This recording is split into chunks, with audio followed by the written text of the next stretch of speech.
गुरुजी आपके चरणों में कोटि कोटि प्रणाम।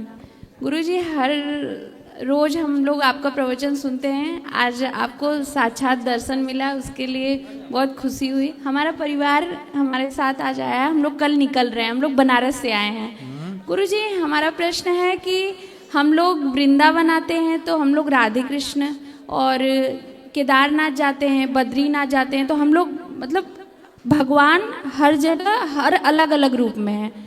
तो हम लोग जैसे नाम जप करें तो हम लोग क्या करें? जैसे ओम नमः शिवाय हम लोग सोचते हैं करने को। प्रेमानंद महाराज जी का मैं वीडियो देखती हूँ तो वो बोलते हैं कि ओम नमः शिवाय गुरु मंत्र है, गुरु जी दे मंत्र वो, तभी हमें ओम नमः शिवाय का मंत्र करना चाहिए। तो क्या ये सही है और हम लोगों को किस मंत्र का जाप करना चाहिए? देखो, मंत्र तो कोई भी तब ही जपना चाहिए जब गुरु जी दें। अच्छा। क्योंकि कोई भी मंत्र तभी फलीभूत होगा जब गुरु जी के द्वारा प्राप्त होगा जी। वरना आप जो भी फिर सामान्य, यदि आप गुरु मंत्र नहीं लिए तो आप श्रीमन नारायण जपो, राधे कृष्ण जपो, लेकिन मंत्र तो तभी सार्थक होगा जब गुरु जी के द्वारा प्रदान किया जाए। तो अब जैसे आपने कहा कि वृंदावन आए तो राधे राधे जपते हैं, अयोध्या जाएं तो सीताराम सीताराम, बद्रीनाथ जाएं तो नारायण नारायण जपते हैं, केदारनाथ जाओ तो ओम नमः शिवाय जपते हैं, तो आप लोग कंफ्यूज होते हैं जी। देखो ऐसा है ना कि जब आप अपने मायके जाती हो तो आपके पिता आपको क्या कहते हैं? बेटी बेटी बेटी कहते हैं जी। जब आप ससुराल आती हो बहू तो बहू बहू कहते हैं जी। बच्चा हुआ तो वो आपको मामा कहता है, माँ माँ माँ, मैया मैया, ठीक है जी। भाई के घर गई तो वो आपको बहन बहन कहता है जी। तो आप तो एक ही हो ना जी। लेकिन आपके रिश्ते अनेक होने से लोग आपको अनेक नाम देते हैं जी। उसी तरह भगवान एक ही है पर भक्त अनेक हैं। उस एक को ही कोई राम के रूप में देख रहा है, कोई कृष्ण के रूप में देख रहा है, कोई शिव के रूप में देख रहा है, कोई नारायण के रूप में देख रहा है, वह एक ही है जी। और गुरुजी एक प्रश्न और है मेरा। गुरुजी जैसे लोग कहते हैं कि हम पाप करते हैं तो उसका कर्म फल हमें मिलता है, कर्म जैसा करेंगे वैसा फल मिलेगा, लेकिन ये भी बोला जाता है कि नाम जप करते रहिए, और कई जगह कहते हैं कि यहाँ दर्शन करिए, चारों धाम दर्शन करिए तो पाप कटते हैं, या इस मंत्र का तो पाप भी कुछ कई प्रकार के पाप होते हैं जी। कुछ पाप ऐसे होते हैं जो सामान्य पाप होते हैं, जैसे झाड़ू लगाते हो ना आप लोग जी। तो चींटियां मर जाती हैं, चलते हो ना तो चींटियां मर जाती हैं, है ना जी। और आप लोग पहले क्या है, जुएं होते थे सिर में जी। आपके सिर में कभी जुएं हुए जी? बचपन में हम लोग हाँ। तो जुएं ना दादी बैठी बैठी जुएं मारती रहती थी जी।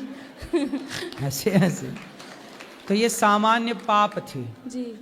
लेकिन ये सारे पाप ना छोटे मोटे पुण्य करने से समाप्त हो जाते। जैसे खटमल होता था पहले, कपड़ों में क्या होता था? खटमल होता था, तो उसको मारते रहते थे। क्या करें, किसान लोग खेत में इल्ली मारते हैं, दवाई न डालें तो फसल मर जाए जी। तो उनको मजबूरी है।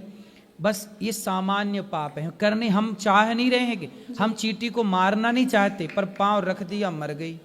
आप बरसात में गाड़ी चलाते हो ना, सड़क में कितने मेंढक होते हैं, टर टर टर, आप चलाते गाड़ी, मेंढक हजारों मेंढक दब के मर जाते हैं आपकी यात्राओं में।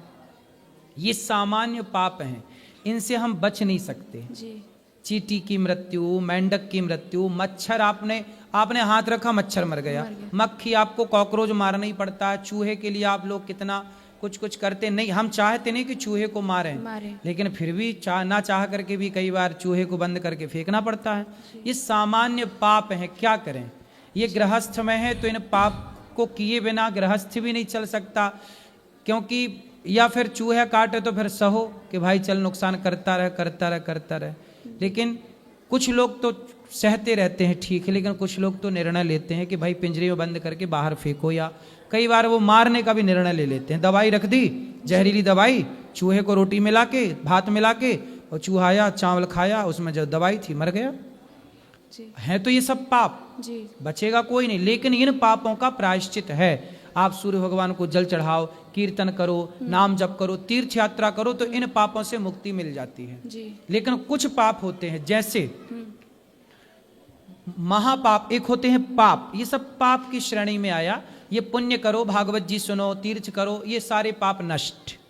लेकिन कुछ पाप, जैसे आपने कोई बाप रखा है कि बेटी के ब्याह में ये सोना काम आएगा, ये सोना रखा है कि बेटी के ब्याह में काम आएगा, तभी आपने उसका सोना चुरा लिया, सोने की चोरी कर ली, चांदी चुरा ली। ये पैसे मैंने रखे थे कि मेरी बेटी के काम आएंगे और आपने वो पैसे चुरा लिए, तो ये महापाप है ना। ये पाप फिर ना समाप्त होगा। दूसरा, आपने शराब पी ली, शराब भी महापाप में है। आपने गौ हत्या कर दी, आपने गौ हत्या कर दी, किसी ब्राह्मण को मार दिया, किसी संत को मार दिया, ब्रह्म हत्या कर दी आपने। आपने अपने गुरु जी पर या गुरु माता पर, गुरु माता को आपने काम भाव से देख लिया या गुरु जी को काम दृष्टि से देख लिया, तो गुरु जी पर और गुरु माता पर, स्त्रियां गुरु पर और पुरुष गुरु की पत्नी पर यदि ये काम भाव रखता है तो वो महापाप कहा जाता है।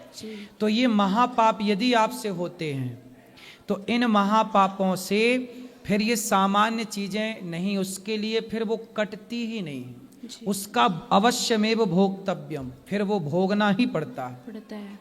तो कुछ पाप तो सामान्य कट जाएंगे पुण्य से, लेकिन कुछ पाप हैं जिनको भोगना पड़ता है। अब आपने बेटी के ब्याह के लिए उसने रखा था, चोरी कर ली, अब भोगना पड़ेगा तुम्हें। तो शराब पीना महापाप है, गौ हत्या कर दी, ये भोगना पड़ेगा कर्म। तो ये हैं, कुछ कट जाते हैं, कुछ नहीं कटते, ऐसा है। और गुरुजी एक प्रश्न और है अंतिम। गुरुजी, जीवन का उद्देश्य क्या है?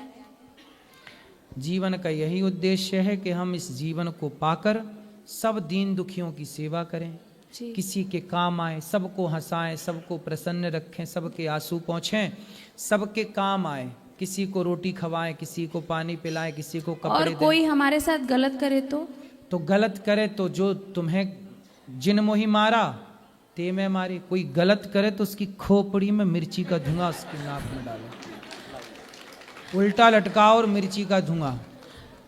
कोई गलत क्यों करे, करे तो साले को मारो। कृष्ण जी महाभारत में अर्जुन को, जैसे वो अपने परिवार को सामने युद्ध जब कर रहे हैं, तो उसमें उन्होंने ये सिखाया है कि हमें गलत का भी उन्होंने एक बाउंड्री बताया है कि किस तरह की गलती करने पे भाई हमें। हनुमान चालीसा में सुंदरकांड में लिखा ना, हनुमान जी लंका गए तो रावण ने पूछा कि तुमने हमारे राक्षसों को क्यों मारा, ए बंदर तूने हमारे राक्षस काहे मारे? हनुमान जी बोले हमने नहीं मारे रावण जी, जिन मोहि मारा ते में मारे। हमने किसी को नहीं मारा, पर जिसने हमको मारा हमने उसको मारा। तो जो हम किसी को नहीं मारते, हम किसी को छेड़ते नहीं है, पर हमें छेड़ोगे तो छोड़ते भी नहीं। बिल्कुल। राधे राधे गुरुजी।